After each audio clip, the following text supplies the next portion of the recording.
Well, if it's Wednesday morning, it is time for the About Mansfield Consumer Advice Series. I'm Steve Casillo, your host. I appreciate you being here today. And we've got a couple of Consumer Advice Series episodes today. The first one starting right now. You are either watching live on Facebook, you're watching the video on YouTube, you're either watching the video on LinkedIn, or you're listening to the podcast on your favorite podcast platform. Either way, any way it may be, it is greatly appreciated that you're here, and you are here specifically today to learn about landscape, urban landscape, and specifically post oaks in the urban landscape. And as we do with our weekly episodes here, we bring in your friendly neighborhood certified arborist, Cameron Scott. Welcome back to About Mansfield.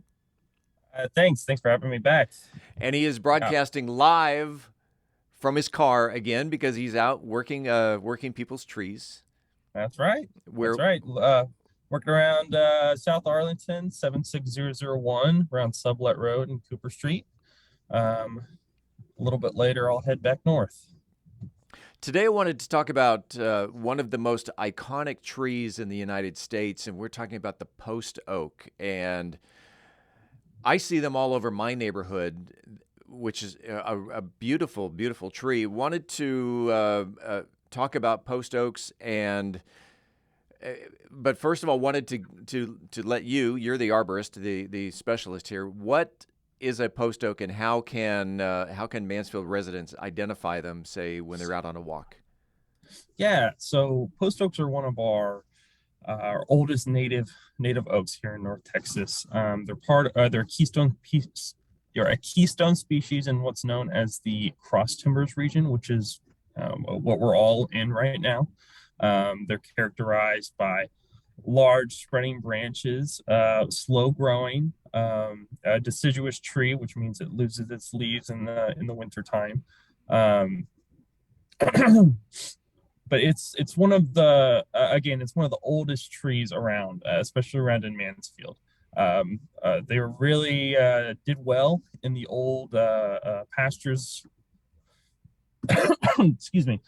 In the these remnant pastures that have sprung out. It is that time of year, isn't it, that allergies are flaring up? I know I've been experiencing allergies as well. You doing okay? Yeah, I had a cold over the weekend. I'm just kind of still getting over it. So. No worries. Yeah. The post oak, you said they did very well. Are some of them around the decline here in Mansfield? Oh, absolutely. Yeah, they're really, really sensitive trees. They don't like a whole lot of change. What they like is just to be kind of left alone. All this new develop around Mansfield, not just Mansfield, but it's especially prevalent here. It's really altering their environment, and they're not responding super well to it. If you drive around these days, you can look at them and you can see maybe the top of the canopy starting to die back. Maybe it's in the dead of summer, we're looking at yellowing leaves, probably from nutrient deficiencies. All this new construction that's going in, it's just not good for them, and it's hard on them. How long does the average post oak, what's the life expectancy of an average post oak? If in the right soil conditions, you can probably find a post oak pushing 300 to 400 years old. Wow. Yeah. Wow.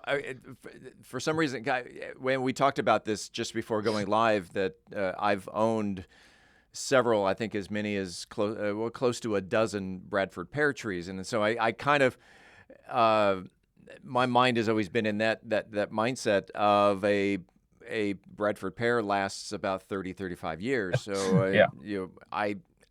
You being the specialist, 300 years for a tree is phenomenal. Oh yeah. I mean, it's all relative, right? There's certain trees out west literally last thousands of years. Post oak around here, it's all relative. So the bark plays into that as well. That helps protect the tree. Yeah, it can. back hundreds of years ago when this area saw regular prairie fires, that thick bark definitely helped them survive those events, and actually they're what would be known as fire adaptive, to where they actually thrive under fire conditions, and it's part of their history and heritage. And that's another thing that's been taken away over the past 100 years or so.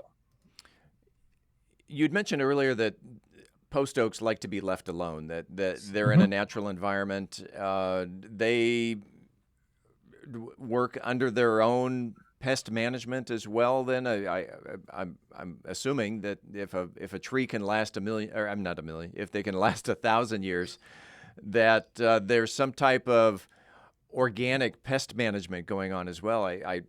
Would that be true? Yes and no. More so that everything is it's in balance within its own natural environment. When we bring outside stressors in, like we're going to put St. Augustine down where it needs a lot of water, that's going to weaken the tree's natural defense system. When you have a post oak that's it's seen a lot of change in its environment, it's not under this natural prairie soil anymore. It's got a pool next to it. It's got an irrigation system. It's got all these tropical plants next to it.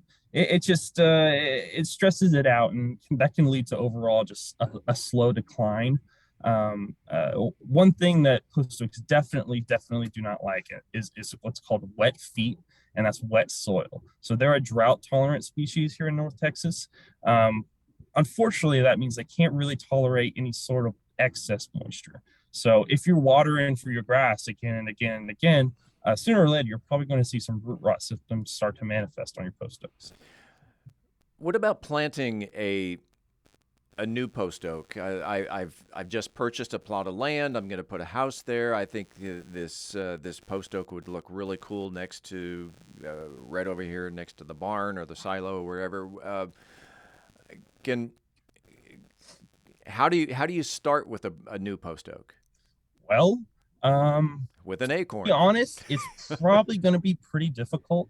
First of all, it's pretty rare that a supplier is going to have post oaks available. They're a really, really slow growing tree.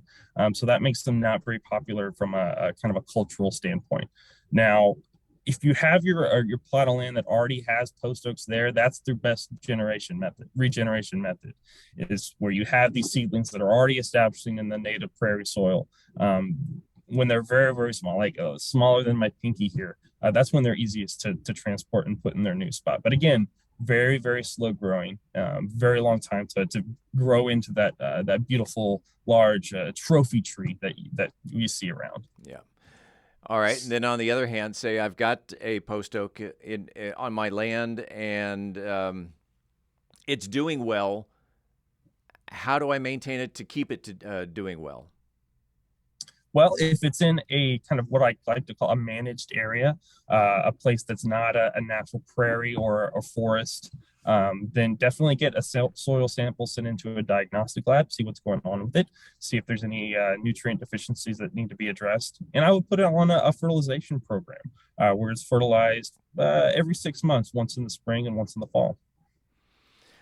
He's your friendly neighborhood certified arborist. He's Cameron Scott. Cameron, if someone had some questions about post oaks, about trees in general, about how to take care of your tree, how can they reach out to Cameron Scott?